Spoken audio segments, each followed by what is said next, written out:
Chata, you are welcome to Coinbase Restaurant. Thank you so much for having me, and no problem. Don't bother about the pronunciation. It's totally okay. Okay, so today we'll be talking about the role of legal firms in the blockchain industry. So it has been a very challenging issue in the blockchain space when it comes to legal issues, the law firms and everything. So people don't know how to go about it. So that's why we want to talk about this pressing issue today. So Shata, will be helping us to talk about this and do justice to this topic. But before we get straight to the topic, Akshata, can you just maybe in 1 minute tell us a brief about yourself? Thank you so much. Right. So I am a tech and corporate lawyer. I practice in Dubai. I mainly focus on the projects in and around blockchain, AI, and other emerging tech.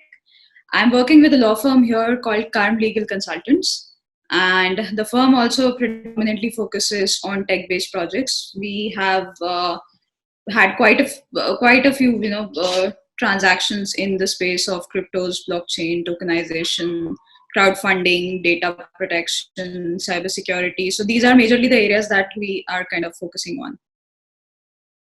Okay, interesting. There are a few law firms that are into the blockchain sector, AI, robotics, cryptocurrency space. So since you are with CAM, that's you say you are with CAM Legal. So, Yes. okay, what's CAM Legal Consultants all about? So CARD was founded with a thought of kind of bridging the gap between the regulators and the tech projects and the entire technical kind of ecosystem, which was kind of facing the issue of not being able to kind of comprehend the law very effectively. Similar, it kind of difficult to keep up with the pace of the technology and the solutions and the speed with which they were coming out. So that was a fundamental idea to become like, let's say, the bridge between the regulator and the technical industry. As a start, Karm Legal Consultants started dealing with a lot of blockchain-based projects, and we are actually a very young firm. We have been incorporated only for roughly 20 months by so far. We incorporated in August of 2008, and Karm focused on a lot of blockchain-based projects, tokenization-based projects, and we still continue to deal in this sphere. And what we have also done is we have kind of increased our scope to now be able to deal with more and more emerging technologies within the firm itself. For one, legal practice for blockchain, fintech, and emerging. We also have separate, lawyers in vertical for capital markets, investment. So we have lawyers who are specialized in different spheres. So that's our aim, to kind of service the tech industry and also to be able to help regulatory authorities when it comes to effective implementation of laws in the tech space. Major target and our approach has been to kind of be that bridge between the technical industry and the regulatory authorities in a fashion that we are able to service multiple sectors. So I, for one, I lead the fintech, blockchain, and emerging tech practice at the firm. We also have lawyers who are specialized in data protection, cybersecurity, capital markets. So our target has been to have a team which kind of, which can give, like, let's say, holistic advice to the niche industries, niche tech industries. And also we deal with a lot of regulators. In the normal sectors, maybe in the business sectors or other sectors of the economy, there are some set standards. So which standard do law firms operate in this crypto, blockchain, and fintech space? So it's actually very interesting because there is actually no standard as to how a law firm can operate and to what extent it can provide a legal advice.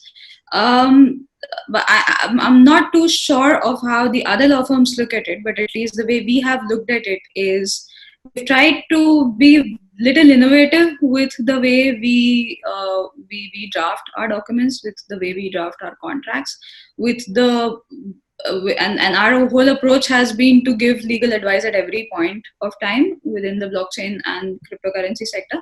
So for instance, fundamentally, to begin with every client, we necessarily do the corporate structuring for them. It is very essential for a client to understand what is going to be the structure of the whole project, what is the target end product of that project, and only then we kind of proceed with it.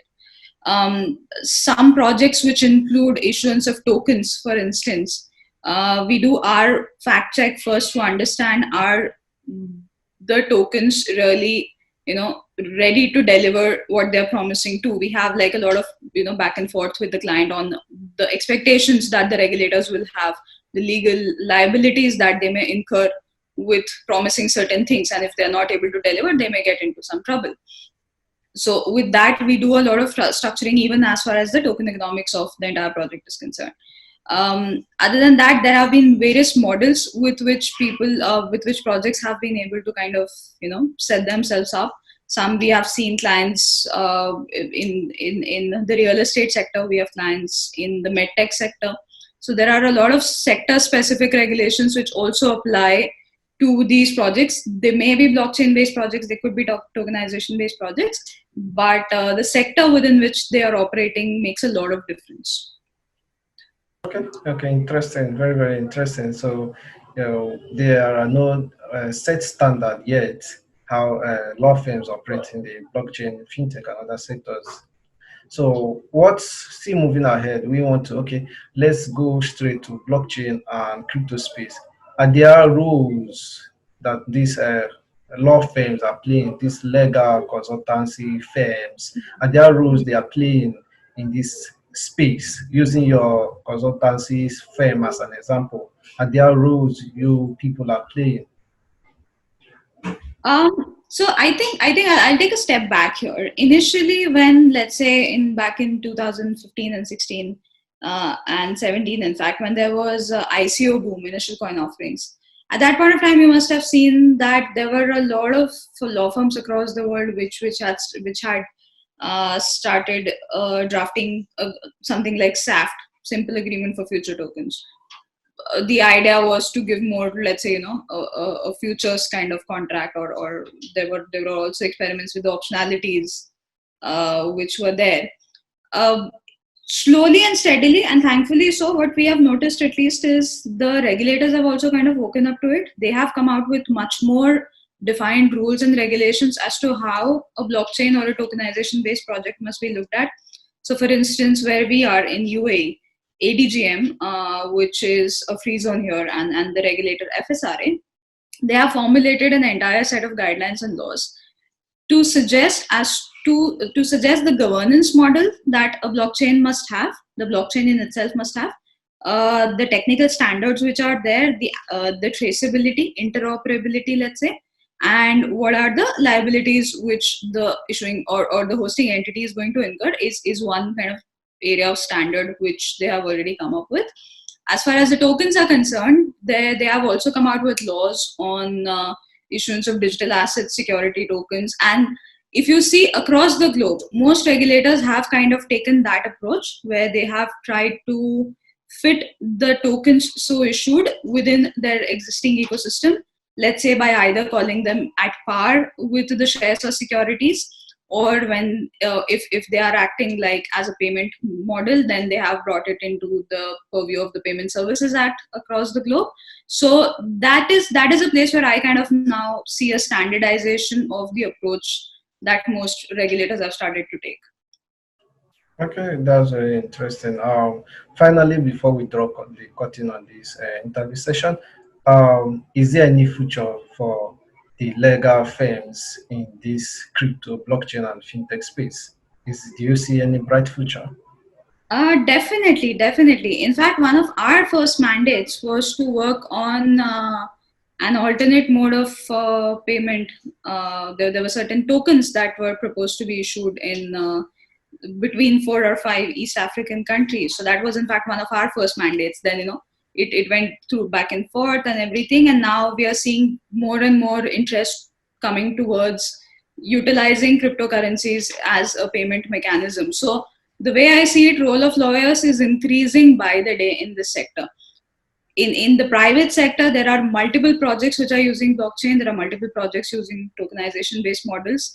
in the government sectors, there are a lot of governments, and we are dealing with certain policymakers who are exploring ways to start utilizing cryptos and tokens or other forms of digital assets as, let's say, a legal tender within their jurisdiction. So we see role of lawyers everywhere, even in terms of effectively regulating the private sector. The regulators and the technical industry will need lawyers, and similarly in case of policy making, governments and regulatory bodies will need lawyers. Other than blockchain tokenization, we have seen a significant amount of interest in crowdfunding projects here in the region. P2P lending again is something that we have seen a lot of interest in, and lawyers have been approached with a lot of such projects.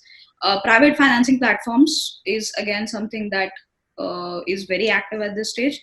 Other than that, digital asset management, robo advisory services and wealth management, open banking solution, payment initiation services, account initiation services. These are the sectors which are very live and very active right now. And all of these sectors we have noticed require regulatory and legal input at every stage. So the future, I think, for lawyers is great in the fintech space, I would say. Interesting. The future for legal firms and lawyers is very, very bright. So thank you very much, Akshata Namjosi, for joining us on Coin User Thank Center you this so much. session. You got it perfect this time. Thank you so much.